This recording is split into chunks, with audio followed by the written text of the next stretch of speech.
of matches, the controversies. It wasn't an offside goal, it wasn't a penalty. It's quite strange. Gentlemen, this is one of those games that we were expecting something. We got a goal, 3 points, great goal, but it was bereft of controversy. I think it's good considering the situation we have now, in light of effects of the COVID, so that we won't have all manner of rubbish that goes right. But as a spectacle, as a match, I beg of you, I've seen these people play better games than what I saw today. And when I say these people, I mean Sam and Yusuf. Clearly, there's something lacking. Yao, help me out here. I don't think I saw the Heart's goalkeeper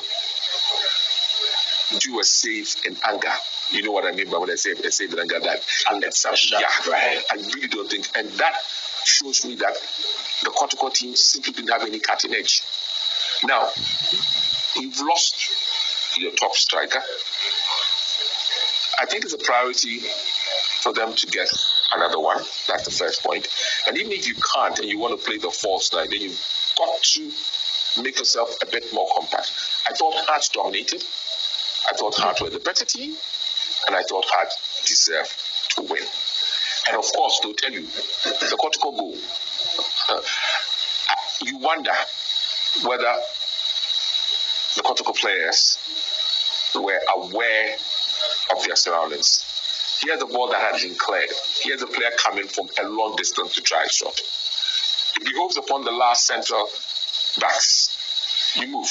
And somebody plays somebody on side. And then obviously, the goal was brilliant. Turn and a shot. I mean, not many Ghanaians currently playing. I'm sorry, not the Baah. The Baah was a common thing. They'll do it consistently. But not many Ghanaians would have had that sense to turn, spin on the sixpence, and fire it in. What is the name? Barnie? Not Barnie. Habib. It was a little bit late. Like Mr. Khan said. After the ball comes out, they need to move out from the 18, but they were all standing. He alone is even standing in front of the goalkeeper. Instead of them to move out, and the way they stand during the game, the way they are standing is very poor. And they started standing there, one against one, always one against one, which is very bad. So I think today they did what they're supposed to do because they don't have striker. In the first place, they don't have striker, so they don't have any body who is disturbing the defense of Accra Heart. So it seems Accra Heart defense were playing very relaxed. They can come to the midfield and support their midfield and do everything. Based on that, always the pressure is on the defenders, and that make them make that. And that make them make that.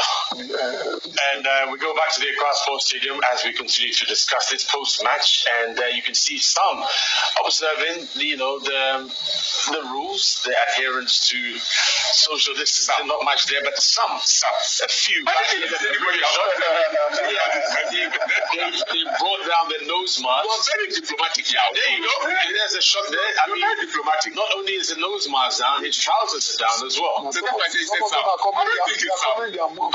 These are things that we've missed for a long time, and with all due respect to the protocols, it will be difficult to deny these fans. They've been starved, not just this season, over a decade, so that is to be expected.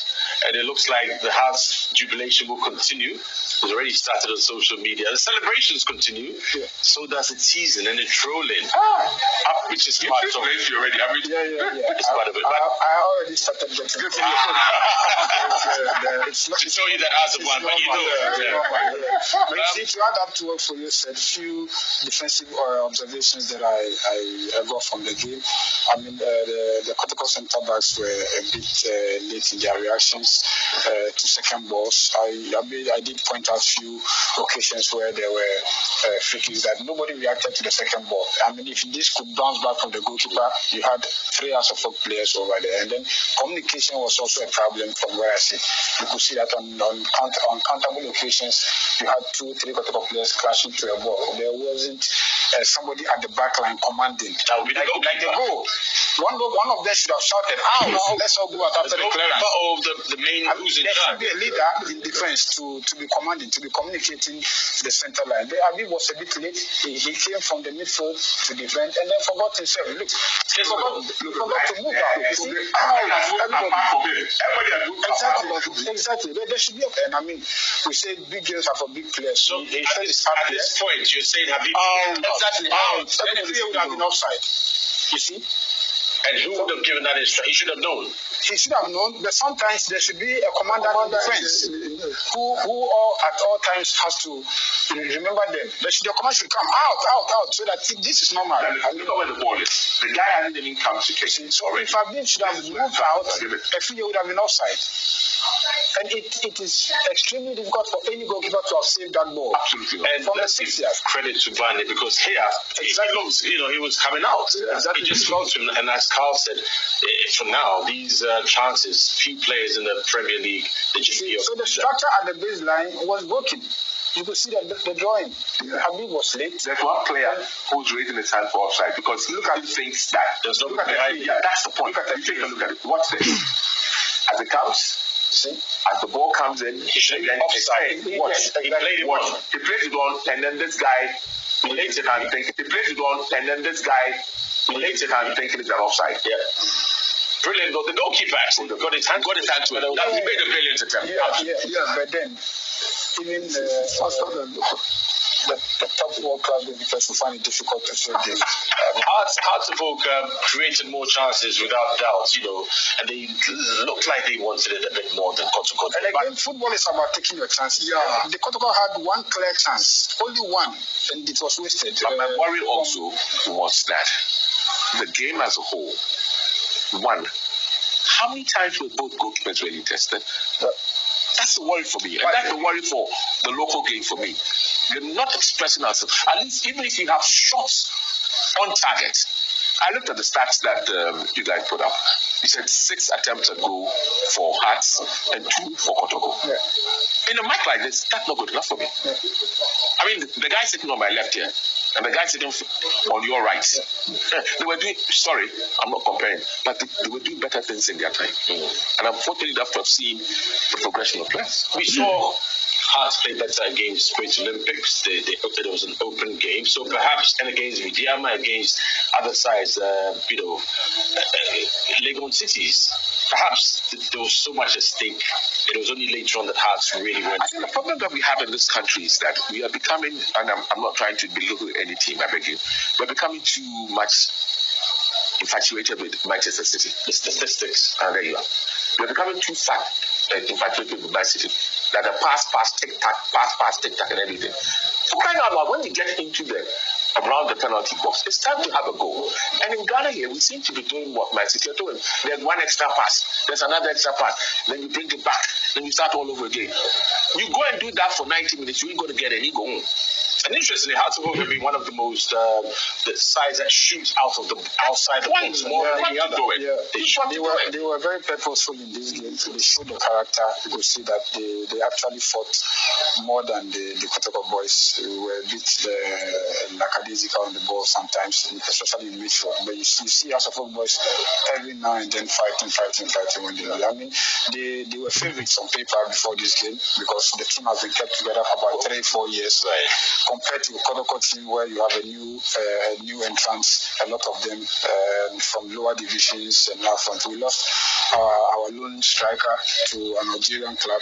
We couldn't find a likable replacement for him. So I mean, we've been playing like 9 games without the top striker, without the striker. We've been playing with the shadow striker in the name of Gama and sometimes James. So, what are the positives? We'll talk about maybe the pluses. Yes, you've lost 1-0, advantage to Hearts, but there must be some pluses. This guy will kill me, of course. Wayo. He's going to kill my phone now. He's going to give us. So the celebrations continue at the Accra Sports Stadium. As you can see, the soldier, he's adhering to that, covering his face, his nose, and a few others, but they're jubilating. I hope the cameraman has his nose mask on. Why don't we listen to them? It's their day. Why don't we listen to them?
Well, excitement there.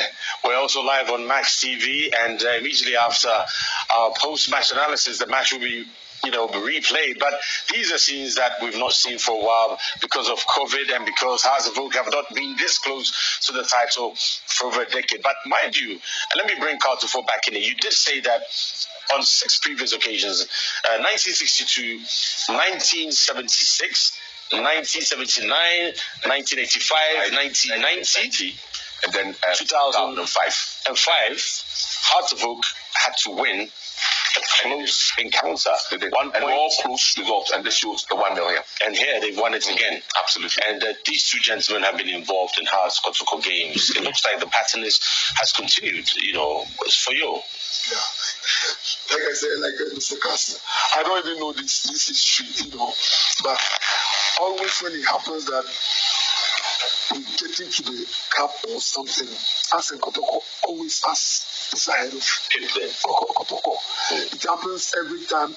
When you think, As cannot do anything, that is where you see them doing something and coming up on Kotoko. And I think they've done very well. The boys have done very well. They still continue the history. They don't break it. Right. They are continuing the history. So that is a good thing that Samuel Bredo, they have done. His confidence is almost. He said we're going to win. I don't know the kind of confidence. Maybe that is what he's putting in the boys. Hey, you can say no doubt about it. We're going to win. And he's been saying this since he took over. He's only lost 2 games, I believe, in that time. Yeah, he's a young guy who's full of confidence. He believes a lot in himself, and he believes in whatever doctrines he gives out to the boys. And kudos to him. I think we have a young coach in him. He's a potential national team coach in the future. For me, we need to guide. Not only a young coach, it's a young Ghanaian coach. Yeah. But I still insist, despite all his achievements, I like to see these type of people, those who've actually felt and know what it's like to be kicked, and the pain you go through when you get up. Look at the incident that happened. What was a former player? Pardon? No. I'm not talking about that former player. Okay. I'm talking about those who move to the highest level. That's what happens out there. Let's not mix words. As soon as this guy got injured, the Hearts left him. Sammy sitting here, we're talking about the boy.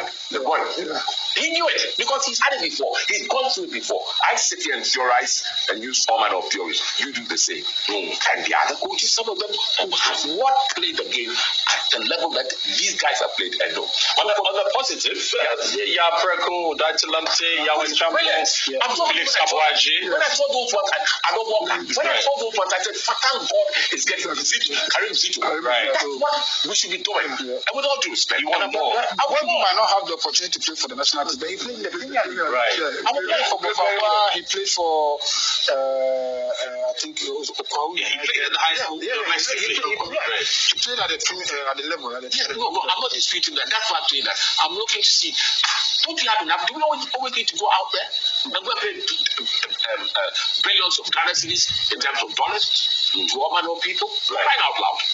You're talking about the Kotoko coach. Not only him. Alaji Guza says that he would always go for an expatriate coach because in his philosophy, in his book, our coaches learn from them. I'm sure you've heard about it. That I understand. But our, with all respect, our head of states, our presidents also learn abroad. Right. Why don't you go and bring a foreign president? So that is Alaji's theory. Why are you talking about even? But then, Carl, if you look listen here, position. We've got independence. With all due respect, now I'll use the word. We've got independence. Where are we now as a country? So we were the white man. Yeah, it's a shame. No, but Alaji should sit down and analyze it. And it's not working. The era of the white and the era of the Ghanaian coaches. He should sit down and analyze. What positives, though, Carl, can Kotoko take? Or you've lost. This looks like it's the season. What positives? Right. And at least for this season, you've made a better attempt than previous ones. Right. Okay. So take a look at what you've got in terms of the players. Take a look at what you've got in terms of the technical team. And do the necessary planning for next season. Because believe me, it's over and done with. Let's not. Yeah, that's an interesting point. But for me, I don't think Kotoko want to take this league from the beginning. No, seriously, because if you have a striker who is dangerous scoring for you and is going out from your team, why don't you, if you really want to win the league, why don't you increase his pay or do something so that he stays? What if This is a whole topic for another day? This is one of our major problems. And what is the club needs? The finances.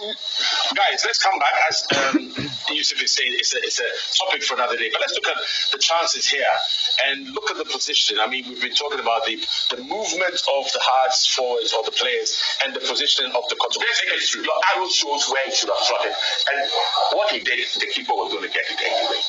What options did he have here, Yusuf?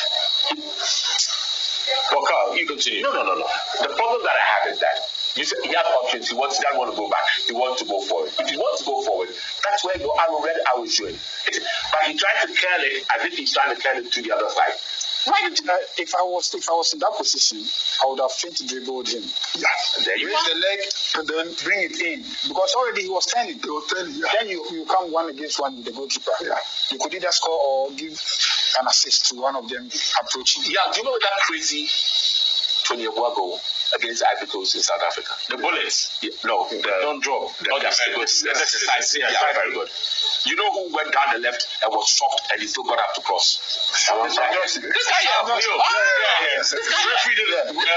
for a foul on the left side. Yeah. And he crossed it. Absolutely. And Butum. And that's what. So I'm asking myself, the people of this stature were doing it in their time.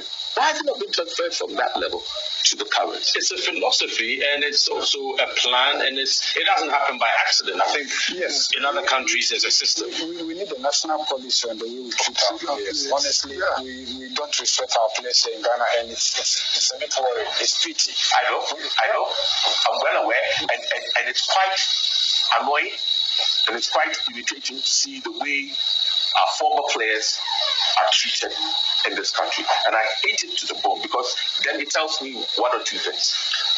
We haven't. Yeah, sure. Brilliant point you're making. Let's look at this as well. You say this position. Yeah. He wanted to put it before this one. It was about two free as players. They are free. 2 players there. Before they came back. The keeper is doing the right thing. Again, the reaction to second ball. You see, this is 2 against 1. Instead of us, look at where this pass had gone through. It would have been an empty net. Yes. Empty net. So our reaction, our Kotoko's reaction in this game from the centre back was questionable. Yeah. Is the issue of being a hero in a match like this, because we've heard before the game motivation, promises by both sides. I mean, some have been made public, others have said win and you get a big package. Can that play into players' heads when they get that opportunity, instead of giving it to a better positioned player, they decide to go for the glory? Sometimes it happens that way. You know, you started thinking about the money instead of thinking about the match. When the promises are coming, you know, that challenge, this is what I'm going to get, you know. And some people, it motivates them to get, you know, to be like something else. You know, they want to do everything to. Barnie looks hungry. If anybody was going to score, he looked in this game to be the one. He was harassing the Kotoko defenders, creating chances, just being a nuisance throughout. Again, Razak is out in the shot. There was no way, okay, here it is now. He went for the shots. But you see, if you look at that picture, that image again, you could see that the structure of the back line was broken again. There wasn't the proper structure. Patrick Ansah in this case was late. It was a free kick. Well, the shot. See, the back line should always be in shape. Straight line. There shouldn't be breaks. If there are breaks, then you give opportunity to be onside instead of being offside. So this is something that I think the technical team will have to work very well. This is only Barreto's second defeat since he took over Kotoko. Your reflection on? Well, he's still got a lot to do. He's got a contract, so for me, I believe in honoring contracts. But the pressure begins to build now, even though the season comes to an end. And next season will really be the testing method or the yardstick by which he would either be hailed or, in Ghana here, crucified. Personally, I think he's done a great job. I think so. Yes, Barreto has really done. When he came, Kotoko was on the 4th position on the table with depleted squad. I mean, players that have not been together for longer periods. The top striker was sold. The highest goal scorer, he was sold. A player from the second league was brought out without any experience in the Premier League. And for him to be able to put these materials together, at a point he was leading the table with, I think, 4 points or something. Yeah, to stay in the hunt. Exactly. So he's done a great job for I think you need to give some credit to Nana. Absolutely. Because he's handling a very difficult situation. Yeah. Look here, and I always say it, the finances are not coming from where they should be coming. And he's having to look around and get money. And for a young man who's just probably got himself into club management, this is really an extremely difficult job. And for him to be bold enough, as it were, to remove the coach and bring in somebody he wants and then get the team into at least the second position, it's a major start. But don't forget that the coach, Barreto, he would also be judged next season. These are some of the things that I don't get. The players are being owed salaries, I think a month or two, winning bonuses about 4, and then just before half game there are promises of 100,000. Yeah, I saw the ball. Why don't you pay the outstanding salaries? That's the point. That's the point. Motivate them rather than coming to promise them for just a single game. I mean, they've been angry for how many days, how many weeks now. This is not a factor why they lost, but these are some of the points. Absolutely. Yeah, it's about Ghana football, and these gentlemen have the right more than any to talk about the issues that are very close and dear to the players. And guess what? Positively, the Ghana Football Awards is just around the corner. Our passion, our stars, our game. The Ghana Football Awards is around the corner, and it will bring together the glittering stars from the local and international scene. Everybody who deserves to be recognized and awarded will be there. And the good news is that before we go for the break, Carl Tufor can tell us more, because he's one of the men. In fact, Carl, before you tell us about the people who've been brought together from every sphere to form this committee, this board, and to make sure these awards happen very, very soon. The critical thing was, for me,